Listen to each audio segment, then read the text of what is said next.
रामचरितमानस में तुलसीदास जी महाराज ने श्री राम सलाह की प्रश्नावली बताई है, उसे कभी आपने अगर देखा होगा, उसमें आपको आपकी समस्या का समाधान आप होने की पूरी संभावना रहती है। लेकिन आपको सही से प्रश्न करना है, सही से उसको देखना है। प्रश्न करने की लिमिट भी है उसमें, ऐसा नहीं कि आप दिन भर में पूछते रहे। किस प्रकार से प्रश्नावली को देखा जाता है वह मैं आपको आज बताऊंगा। साथ ही साथ इस प्रश्नावली का उपयोग तब करें जब आपको कोई महत्वपूर्ण कार्य करना है और उसका उपाय आपको सूझ नहीं रहा है। किसी भी कार्य का शुभ परिणाम तभी प्राप्त होता है जब हमारी नीयत शुद्ध हो। पहली बात, दूसरों को परेशान करने के उद्देश्य से हमारा प्रश्न नहीं होना चाहिए। किसी धर्म संकट में आप फंसे हो तब आप इस प्रश्नावली का उपयोग करिए, बहुत सटीक आपको जानकारी मिलेगी। कहीं कोई रास्ता नहीं सूझ रहा है, आप प्रश्न करिए तब आपको रास्ता मिलेगा। इतना कैसे है वह मैं आपको बहुत सरल तरीके से बता रहा हूँ। तो देखिए, ये सामने जो आप देख रहे हैं, ये है श्री राम सलाह की प्रश्नावली का एक चित्र। यहाँ पे आप देख पा रहे होंगे बहुत से अक्षर यहाँ पे लिखे गए हैं। बस एक अक्षर का आपको चयन करना है, जो कि आप आंख बंद करके किसी भी एक अक्षर में भगवान श्री रामचंद्र जी महाराज का स्मरण करके हाथ रख सकते हैं। एक शब्द का यहाँ पे चयन करता हूँ, क्या फल मिलेगा वो सब आपको मैं बिल्कुल लाइव दिखाने वाला हूँ। तो देखिए मित्रों, मैं बिल्कुल शुरुआत वाला ही अक्षर लेता हूँ, कोई बीच में कहीं भी नहीं लूंगा। यहाँ पे शुरुआत में एक अक्षर है, ये आप देख पा रहे होंगे कोने पे सू लिखा गया है। इस वाले अक्षर को मैं यहाँ पे ले रहा हूँ, यहाँ देखिए सू लिखा गया है। इस वाले अक्षर को मैं ले रहा हूँ और यहीं से जो है एक एक करके अक्षरों का चयन करेंगे और चौपाई बनाएंगे। तो देखिए किस प्रकार से बनेगी और किस प्रकार से मुझे मेरे प्रश्न का उत्तर मिलेगा, तो वो सब आपको मैं वीडियो में बताने वाला हूँ। तो देखिए, पहला ही अक्षर मैंने लिया है श्री राम सलाह का प्रश्नावली का, इसको मैं अंडरलाइन कर लेता हूँ। आप चाहो तो इनको एक किताब में अलग से नोट भी कर सकते हो। अब क्या करना है, यहाँ से 9वां अक्षर जो है हमें सेलेक्ट करना है। तो देखिए 1 2 3 4 5 6 7 8 और ये 9वां अक्षर यहाँ पे आया। इस अक्षर को अब हम काउंट करेंगे। फिर देखिए इसे आगे और 9वां अक्षर लेंगे, 1 2 3 4 5 6 7 8 और ये 9वां अक्षर है। अब इसके आगे फिर देखेंगे 1 2 3 4 5 6 7 8 और ये 9वां अक्षर।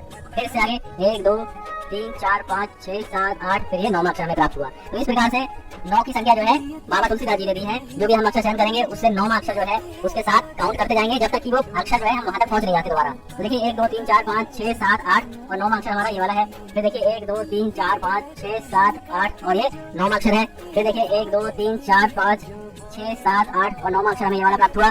फिर देखिए 1 2 3 4 5 6 7 8 और 9वां अक्षर हमें ये वाला प्राप्त हुआ है। फिर देखिए 1 2 3 4 5 6 7 8 और ये 9वां अक्षर हमें मिला। इस प्रकार से पूरे 9 अक्षर जो है इसमें जोड़ते हुए हमें बिल्कुल ही जाना है। और अब देखिए फिर देखते हैं 9 अक्षर हमारे कहाँ पे बैठा है। ये देखिए हमारे यहाँ पे बैठा। फिर देखिए 1 2 3 4 5 6 7 8 फिर देखिए 9वां अक्षर यहाँ पे आया। 1 2 3 4 5 6 7 8 फिर देखिए 9वां अक्षर यहाँ पे प्राप्त हुआ। फिर देखिए 1 2 3 4 5 6 7 8 9वां अक्षर हमें यहाँ पे मिला है। 1 2 3 4 5 6 7 8 और ये 9वां अक्षर हमें यहाँ पे मिला। इसी प्रकार से 9 आगे जो है हम ऐसे काउंट करते हुए जाएंगे। यहाँ पे देखिए 9 अक्षर मिला, 1 2 3 4 5 6 7 8 फिर देखिए 9वां अक्षर हमें यहाँ पे प्राप्त हुआ। इसी प्रकार से 9 की संख्या जो है हमें याद रखनी है। 9वां अक्षर जो है जिसके सामने आता रहेगा वह जो है हमें अंडरलाइन कर लेना है। और ग्रंथ में कोई भी लिखा आप नहीं करिएगा, इसके लिए आप एक कॉपी रखिएगा जिसमें आप जो अक्षर नंबर आ रहा है उसको नोट करते हुए जाइएगा। तो देखिए इस प्रकार से आपको आगे 9 की संख्या पे जो अक्षर होंगे वो सब आपको प्राप्त होते चले जाएंगे। और देखिए अब हम बिल्कुल अंतिम चरण में आ चुके हैं। अब देखिए 1 2 3 4 5 6 7 8 और 9वां अक्षर ये दोबारा से हम वहीं पे आ गए। तो जहाँ से हमने प्रारंभ की थी कहानी को वहीं पे हम जो है दोबारा से आ गए। आप इसी प्रकार से आएंगे, बीच में भी कोई अक्षर लेंगे तो आप रिपीट करेंगे तो आपका 9वां अक्षर वही बैठेगा जब आप पूरा घूम के आ जाएंगे। ये इस प्रकार से आपकी सारणी बनेगी। मेरे जो अक्षर मुझे प्राप्त हुए, ये देखिए सू वाला मैंने अक्षर यहाँ पे चयन किया था। यहाँ से मैं चला था, फिर काउंट मैंने करता चला गया था। 8 के बाद 9वां अक्षर, फिर 8 के बाद 9वां अक्षर, फिर 8 के बाद 9वां अक्षर। इसी प्रकार से 8 के बाद 9 अक्षर मैंने लिए हैं। इस प्रकार से मुझे एक चौपाई प्राप्त हुई है। वो चौपाई मैं आपको दिखाता हूँ, ये वाली चौपाई। अब आप ये चौपाई देखिए किस प्रकार से बनी। सू नू सी या, फिर देखिए सा आता या, फिर आ, फिर सी, फिर सा। इस प्रकार से जोड़ा तो हमें जो है एक चौपाई ये वाली प्राप्त हुई। और इसका अर्थ मैं आपको बताता हूँ। ये वाली चौपाई मेरे अक्षरों से जो मैंने प्राप्त की वह ये वाली चौपाई मुझे मिली। इसका अर्थ देखते हैं और जो कार्य मैंने सोचा है अपने मन में वो होगा या नहीं होगा वह जो है हमें इसके अर्थ में प्राप्त होगा, जो कि हमें श्री रामचरितमानस जी में वहीं की वहीं मिल जाता है अर्थ के साथ में। और किस कांड से कौन सा दोहा नंबर है वह सब वहाँ पर जानकारी हमें मिल जाती है। तो अभी हम इस चौपाई का जानते हैं। देखिए स्थान सबसे पहले आ रहा है। ये चौपाई बालकांड में श्री सीता जी के गौरी पूजन के प्रसंग में है। गौरी जी ने आशीर्वाद दिया है। तो देखिए फल क्या प्राप्त होगा हमें। प्रश्नकर्ता का प्रश्न उत्तम है, कार्य सिद्ध होगा। तो इस प्रकार से हमने देखा कि पहला वाला जो मैंने एक शब्द चयन किया था उसका फल जो है निश्चित रूप से मुझे प्राप्त होगा। मैं जो भी कार्य मन में सोचा हूँ, कोई उत्तम ही कार्य मैंने सोचा है तो इसका मुझे फल उत्तम ही प्राप्त होगा। यहाँ पे देखिए पहला प्रश्न का उत्तर हमें मिला। और आप कंफ्यूज ना हो तो इसलिए मैं एक अक्षर और चयन करता हूँ। फिर से आते हैं सारणी पे। तो देखिए ये वाली है श्री राम सलाह की प्रश्नावली, फिर से हमारे हैं। और एक अक्षर का देखिए मैं चयन करता हूँ फिर से इसी पूरी सारणी में। जय श्री राम। देखिए मैंने एक ये वाला चयन किया है यहाँ पे। अब यहाँ पे देखिए जो दा अक्षर है इसका मैंने चयन किया है, इसको मैं मार्क करता हूँ। ये देखिए मैंने इसको मार्क कर लिया है। अब इससे आगे 9 अक्षर मैं चलूंगा। 1 2 3 4 5 6 7 8 9वां अक्षर मुझे ये वाला प्राप्त हुआ। इसको हम अंडरलाइन कर लेते हैं। फिर देखिए 1 2 3 4 5 6 7 8 9वां अक्षर हमें ये वाला मिल रहा है। फिर देखिए 1 2 3 4 5 6 7 8 और 9वां अक्षर हमें ये वाला मिला। फिर देखिए 1 2 3 4 5 6 7 8 और फिर 9वां अक्षर ये मिला।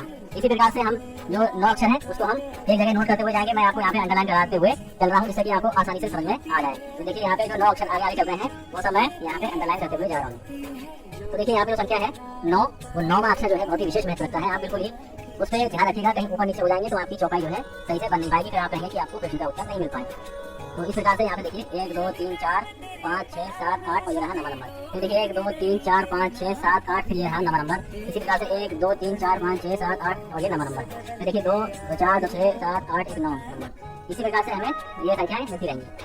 9वां नंबर को आपको भूलना नहीं है। बिल्कुल मैं आपको लाइव दिखा रहा हूँ करके, कोई भी संदेह नहीं होना चाहिए। अब आपको 1 2 3 4 5 6 7 8 9 और उसी वाले अक्षर की ओर बढ़ रहे हैं जिस अक्षर से हमने प्रारंभ किया है। तो उसी अक्षर पे हम आके रुकेंगे क्योंकि वो हमारा 9वां ही नंबर होगा। अब देखिए 1 2 3 4 5 6 7 8 और ये 9वां नंबर। अब देखिए यहाँ पे बिल्कुल अंतिम वाली लाइन है और जिस अक्षर से हमने प्रारंभ किया उस अक्षर पे नमा होगा। 1 2 3 4 5 6 7 8 और ये 9वां नंबर। जिससे हमने प्रारंभ किया था वही 1 है और वही 9 नंबर है। तो यहाँ पे हमने देखा दा अक्षर था, यहाँ से हमने प्रारंभ किया था, यहीं पे हमारा समाप्त हुआ। अब हमने जो अक्षर लिए वो सब हमने नोट कर लिए थे एक जगह पे। दा से शुरुआत करी, दा किया नोट, फिर यहाँ किया। तो इस तरह से जो है हमारे अक्षर ये बने। सबसे पहले दा था तो हमने दा किया था, फिर या था यहाँ पे देखिए, फिर ये वाला किया नोट, फिर रा था, फिर रा किया था यहाँ पे नोट, फिर देखिए खी था तो खी को किया है, को है, सा है, ला है, फू है, फिर ला है। इस तरह से जो है जो 9 अक्षर हमारे आते हैं, 9 अक्षर, उसी को हम यहाँ पे नोट करके चले गए। आखिर डंडा भी है वो भी हमने यहाँ पे डाला है। तो इस प्रकार से ये अक्षर हमें बने। अब हम इन अक्षरों को देखेंगे तो जहाँ पे श्री राम सलाह की प्रश्नावली है वहीं पे चौपाइयाँ दी हैं, 9 चौपाइयाँ हैं। उन्हीं में से यही चौपाई कहीं ना कहीं पे मैच होती होगी। तो यहाँ पे देखिए ये आ रहा है प्रविसी, प्रविसी।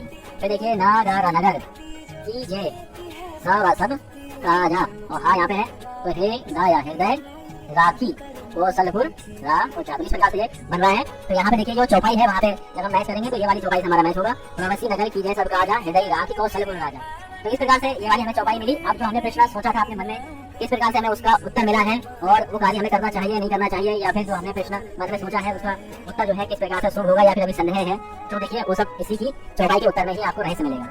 सबसे पहले चौपाई बताई जाएगी। चौपाई का स्थान है, ये चौपाई सुंदरकांड में हनुमान जी के लंका में प्रवेश करने के समय की है। फल क्या है? फल है इसका भगवान ईश्वर करके कार्य आरंभ करो, सफलता मिलेगी। देखिए दूसरा वाला भी प्रश्न मैंने मन में सोचा, इसका भी देखिए अच्छा परिणाम था क्योंकि आपकी नीयत साफ है, आपका भाव साफ है, आपका उद्देश्य अच्छा है, तो आपको निश्चय ही प्रभु अच्छा ही मार्गदर्शन करेंगे। तो देखिए 2 प्रश्न किए थे आपके सामने और किस प्रकार से काउंट करना है, किस प्रकार से अक्षर है वो सब मैंने यहाँ पे बताया। अब मैं एक आपको और बताता हूँ यहाँ पे। देखिए श्री राम शला की प्रश्नावली में टोटल आपको देखने को मिलेंगी 9 चौपाइयाँ। पूरी प्रश्नावली में आपको 9 चौपाइयाँ हैं, यही आपको देखने को मिलेगी और इन्हीं में से आपको मैच करना पड़ेगा और यही जो है आपको अर्थ बताएंगे आपका कार्य सफल होगा या फिर अभी जो है आपको विलंब होगा उस कार्य में। तो देखिए 9 तो चौपाइयाँ हैं। 9 चौपाइयों को अगर आप देखेंगे जिनमें आपको 5 चौपाइयों का फल जो है शुभ देखने को मिलता है। यानी 5 चौपाइयों में से अगर आपका अक्षर फंस रहा है तो आपको उनका अधिकतर फल जो है शुभ देखने को मिलेगा। बाकी जो बची 4 चौपाइयाँ, वो चौपाइयाँ अगर आपको प्राप्त होती है, अगर आपका अक्षर आपके प्रश्न का अक्षर उनमें आ रहा है तो कार्य में संदेह हो जाता है। तो इस प्रकार से कुल 9 चौपाइयाँ हैं। जहाँ से अक्षर हम शुरुआत करते हैं वहाँ से 9 अक्षर काउंट करते हुए आएंगे और उसी अक्षर पे ही हम बिल्कुल विश्राम करेंगे।